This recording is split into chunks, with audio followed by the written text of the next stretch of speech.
السلام علیکم ورحمۃ اللہ وبرکاتہ۔ معزز ناظرین، محترم سامعین، پیارے نبی صلی اللہ علیہ وسلم نے مدینہ پہنچنے کے بعد کئی ایک اہم کام کیے۔ مسجد نبوی کی تعمیر کی تذکرہ ہو چکا ہے۔ آپ صلی اللہ علیہ وسلم نے مہاجرین اور انصار صحابہ کے درمیان بھائی چارے کا رشتہ قائم کیا، جس کی تفصیل ہم پچھلی ملاقات میں آپ کے سامنے بیان کر چکے ہیں۔ ایک اور اہم اور بنیادی کام آپ صلی اللہ علیہ وسلم نے کیا، اور وہ یہ کہ آپ صلی اللہ علیہ وسلم نے مدینہ میں موجود یہود کے قبائل سے، قوم یہود سے معاہدہ کر لیا، ایگریمنٹ کر لیا۔ قوم یہود یعنی یہودی لوگ، یہ آپ صلی اللہ علیہ وسلم کے دشمن تھے۔ آپ صلی اللہ علیہ وسلم کو جانتے تھے، پہچانتے تھے، سب کچھ جانتے تھے کہ یہی آخری نبی ہے، آخری رسول ہے جن کا تذکرہ ہماری آسمانی کتاب میں موجود ہے، لیکن اس کے باوجود وہ ایمان نہیں لائے۔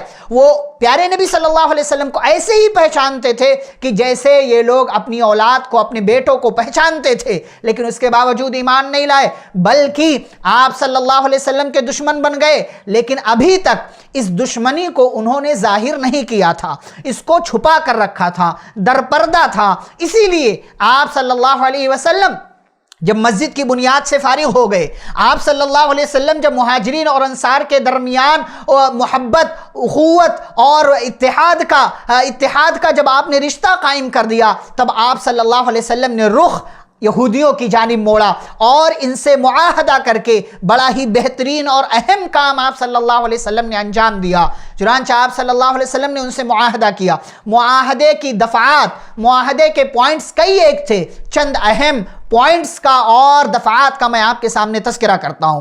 ایک اہم چیز یہ تھی کہ یہود اور مسلمان یہ دونوں ایک امت کے تحت ہوں گے، یعنی دونوں کی حیثیت ایک ہوگی، لیکن یہود اپنے دین پر عمل کریں گے اور مسلمان اپنے دین پر عمل کریں گے۔ دوسری بات کہ یہودیوں کے اخراجات الگ ہوں گے اور مسلمانوں کے اخراجات الگ ہوں گے، دونوں اپنے اپنے خرچوں کے ذمہ دار ہوں گے۔ تیسری بات کہ اگر جنگ کی نوبت آ گئی باہر کی کسی قوم سے، باہر کے کسی قبیلے سے، تو جنگ کی صورت میں مسلمان اور یہودی یہ ایک دوسرے کی مدد کریں گے، ایک دوسرے کا سپورٹ کریں گے۔ چوتھی بات کہ مظلوم کی مدد کی جائے گی، چاہے وہ مظلوم یہودیوں میں سے ہو، چاہے وہ مظلوم مسلمانوں میں سے ہو، لیکن جو بھی مظلوم ہوگا اس مظلوم کی تمام لوگ مدد کریں گے۔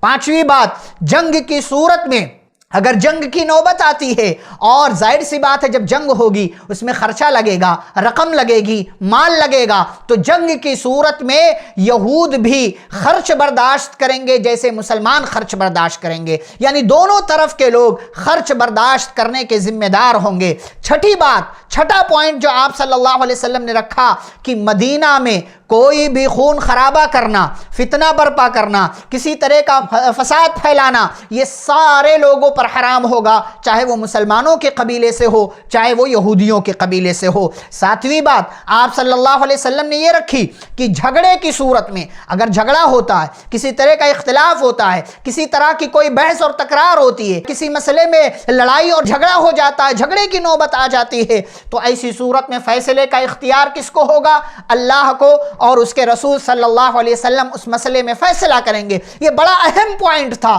یہودیوں کے درمیان جھگڑا ہو، یہودیوں کا جھگڑا ہو، مسلمانوں کا جھگڑا ہو، فیصلہ کریں گے کون؟ پیارے نبی صلی اللہ علیہ وسلم۔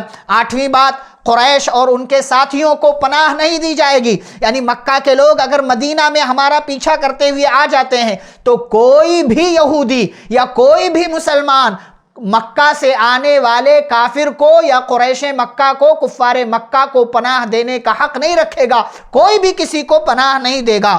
اور نویں بات، مدینے پر اگر کوئی حملہ کرتا ہے، کسی کی جانب سے مدینے پر حملہ کیا جاتا، اٹیک ہوتا ہے، تو تمام لوگ تعاون کریں گے، تمام لوگ اٹھ کھڑے ہوں گے اور سب اپنے اپنے علاقے کا یا اپنے اپنے اطراف کا، یعنی جو جدھر ہوگا اس طرف کا وہ دفاع کرے گا، اس کا ڈیفنس کرے گا۔ اور 10ویں اور آخری اہم بات کہ کسی ظالم یا مجرم کی حمایت نہیں کی جائے گی. یعنی اگر ہمارے اپنے لوگوں میں سے کوئی ظالم بن جاتا ہے، کسی کو مار دیتا ہے یا کوئی جرم کر جاتا ہے تو اس کو برابر کی سزا ملے گی. اس کی حمایت کرنا، اس کی مدد کرنا کسی کے اختیار میں نہیں ہوگا. یہ معاشرے کو بہترین بنانے کے لیے، یہودیوں کی طرف سے آنے والے جو حملے یا فتنے ہو سکتے ہیں ان سے بچنے کے لیے، باہر کے فتنوں سے بچنے کے لیے آپ صلی اللہ علیہ وسلم نے پہلے اپنا گھر ٹھیک کیا، اپنا سماج ٹھیک کیا، اپنا علاقہ ٹھیک کیا، مدینہ کی دفاعی پوزیشن کو مضبوط کیا.